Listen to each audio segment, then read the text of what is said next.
Hi guys, Louie here and welcome back to Acorn Hill. We're staying indoors again today because we are expecting temperatures in the high 90s outside here in central North Carolina, and perfect opportunity for me to just let you guys know and show you a few of our house plants. Indoor and house plants are now the rage, not only on this part of the world but even back home in the Philippines. There's a lot of new plant owner, different generation. Behind me here is just a portion of our collection of indoor plants. And for today, I picked a handful that I wanted to share with you. A little bit of my knowledge on how to grow them because for my preference, they're one of my favorites. It belongs to the family of ferns. Ferns, for me, has a lot of texture and a lot of different color and a lot of good interest. Plus, of course, the obvious air purifying qualities that they have. So I wanted to share with you three ferns that I have here in the back. One is this fern, and the big daddy of them all, this fern. The common denominator and among these ferns, they grow from what's called a rhizome. A rhizome typically is a fleshy root that's fibrous that produces all the fronds or the leaves and the stems of the fern. The perfect example of a rhizome, and many of us already know this, but I think it bears repeating, is a humble ginger. The ginger root is a good example of a rhizome because it's thick, it's planted either below ground or slightly above ground. It has a lot of fibers and it retains a lot of water and nutrition which the plant needs. This is actually the plant. And it produces all those fronds and all those stalks that will come out from this. Another good example of a rhizome that I'm very familiar with is an iris rhizome. An iris plant, especially the German bearded ones, are shaped like this. You plant them above the ground, you allow them to bake, allow the sun to bake that, and allow all the energy from the sun to be gathered in this root, and that's what produces irises. Now, in the case of ferns, it's the same way. Now, I want to start with this fern, a rabbit's foot fern. Nowhere in the world of ferns, in my opinion, does the actual leaf structure, the typical leaf structure, is conveyed more by this fern because all the fronds are very distinct. They come in different varying colors of green, as you can see. And it also comes at different heights. Now, it's called rabbit's foot fern because of these. Hang on, let me find you a perfect example, a good one that we can view. It's because of these rhizomes. Again, these are the fleshy, fibrous parts of the plant. That's actually the plant itself. And it's got this hairy, furry structure to it. That texture is what gives it its unique quality that a lot of collectors like. What happens is over time, this is a brand new plant. Two plants that I planted in one wide pot. What happens over time, and I'm giving it a year or 2 years, these rhizomes are going to crawl out and start coming up and over the plant, the pot of the plant. And it will hopefully cover, at least by 1 year, the upper rim of the spot. Isn't that neat? Now, the nutrition and the food that this plant gathers is really gathered by the furry rhizome. And that furry rhizome is what we need to take care of and be very mindful of. We don't plant the rhizome under the ground because if you do, it will choke, it will get root rot, and this whole healthy foliage will die back. It needs bright, indirect sunlight to medium light. This is eastward facing. We have a big window up here and it faces the east, the morning sun. But over here it can thrive well. Rabbit's foot fern, distinct palmate shaped leaves, varying degrees of green. It needs that bright but indirect to medium direct light. Any direct sun on it, thin leaves, you can see how thin they are.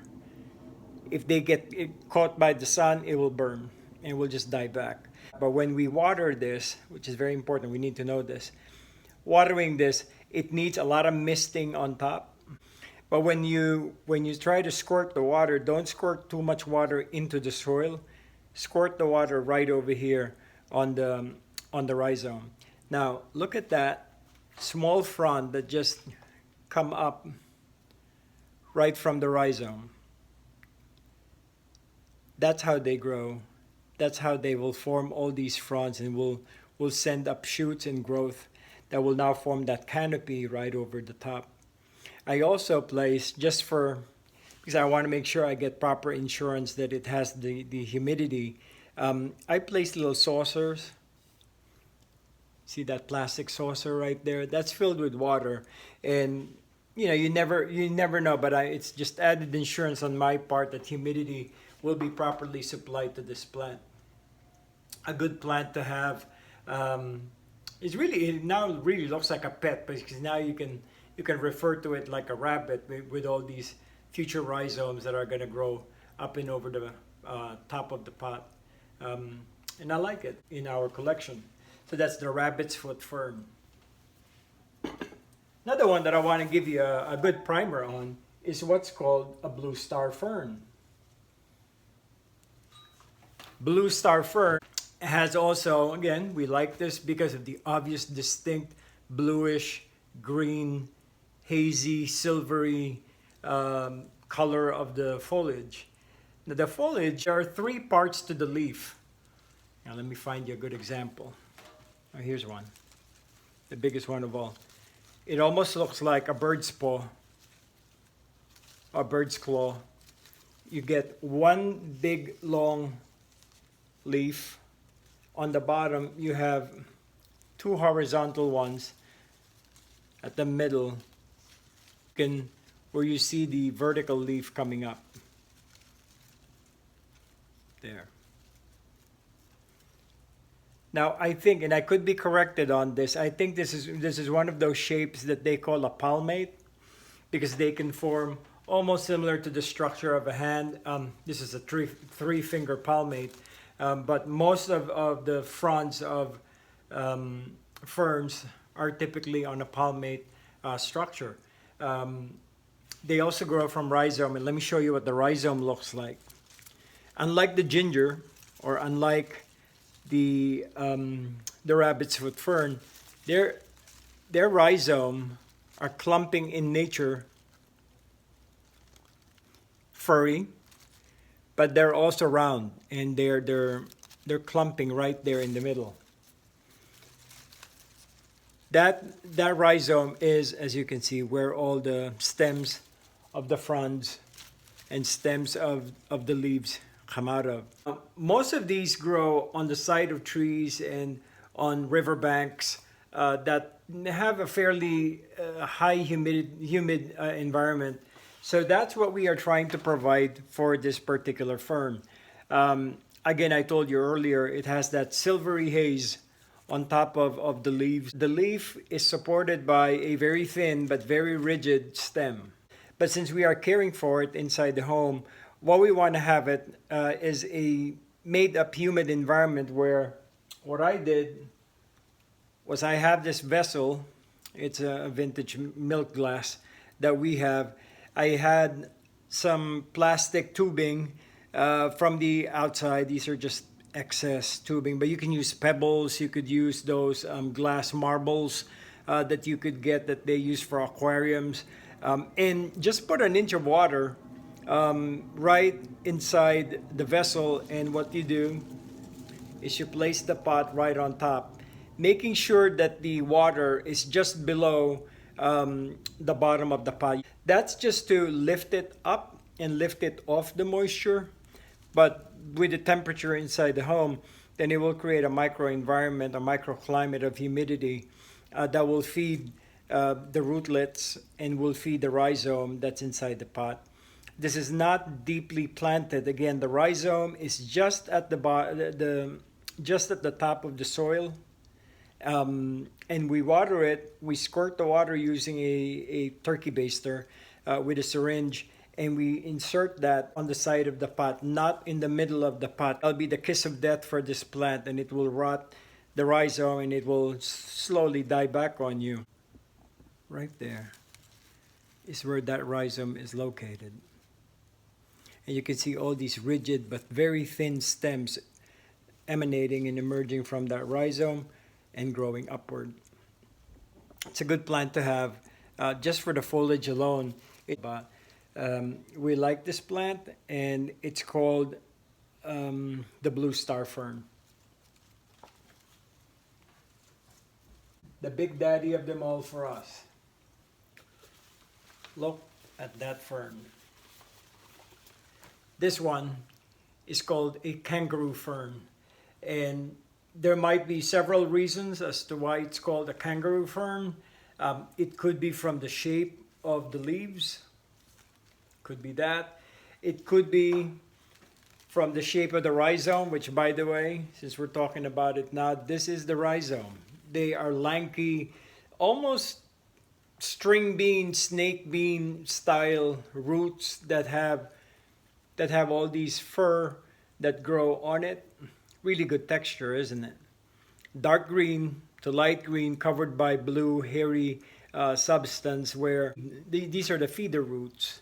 Again, they are epiphytic, and they grow from on top of trees, and they feed from the air and the humidity around it. These swollen nodes are where the future leaves are going to come out from. And that's very evident right here. You can really see it clearly, that there's a very healthy stem that's come out from it. But here's another example of that, is right here. Look at that beautiful leaf right in front of the camera right there. That gives you a good view of the shape, the structure, and the internal architecture as to how this leaf is being supported by all of this very thin but wire-like stems that extend all the way up to the middle of the leaf, and then they branch out. Gardening does that. You know, it allows you to enjoy all these structure, or how nature really adapts to the environment that they grow in. And what could be better if you have them in your home? They require very light, very airy, very porous soil. Maybe a little bit of peat in it to maintain some of that moisture, but this soil base that it's planted in, we haven't taken it out from the grocery pot that it came in, is very airy and light. What else? As far as light requirements, again, like the other two ferns, they require bright but indirect sunlight. So you can put it on an east facing window, or just put it in an area where, you know, even dappled shade within and inside the home can be provided. The leaf itself, varying degrees of green. It's very glossy, and it gives a lot of depth, and it gives a lot of structure and interest if you put it in one spot. And it's a showstopper, is what this plant is, the kangaroo fern. They will grow up and over and down over the pot. Some people are using these as the propagation medium, the propagation part of the plant. Oh, look at this. I didn't even know that this has already grown to about this long. And that's probably about 18 inches now, coming from the top all the way out. When I first got this plant, I was at a grocery store. When I first saw this foliage, that was really striking, but it was literally half the size of this plant. I got this in the spring, late March, and now it's almost late August, and look at the size of that thing. And so, yeah, we're keeping her, and we're taking care of her, and we're just going to put it. She's traveled through many spots in our living room within the house, because every once in a while you just want to showcase her, and kangaroo fern, a really good plant to have. Well, like I always say, learn something new, and I hope you did today. So I hope you enjoyed this video today. If you like my video and all the things that we are producing on Acorn Hill, do like it, subscribe. Don't hesitate to subscribe because there's a lot more material and a lot more good feature and content that I'm going to come up with in the next few weeks. But I do appreciate your time and sharing your time with me. This is Louie, coming to you from our fernery here in Acorn Hill, and we'll see you back soon. Bye-bye.